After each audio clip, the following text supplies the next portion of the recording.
All right, here's the top cap that I was working on that earlier short video. And so I removed all that old one and I put a new one on.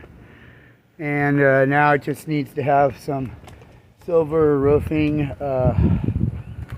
coat put along the top, and then it's going to be caulked again and painted. And so there it is.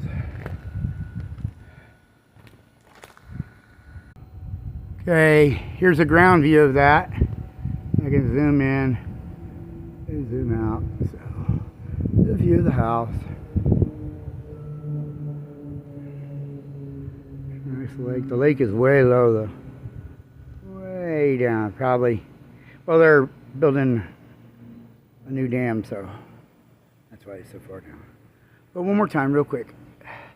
There's that.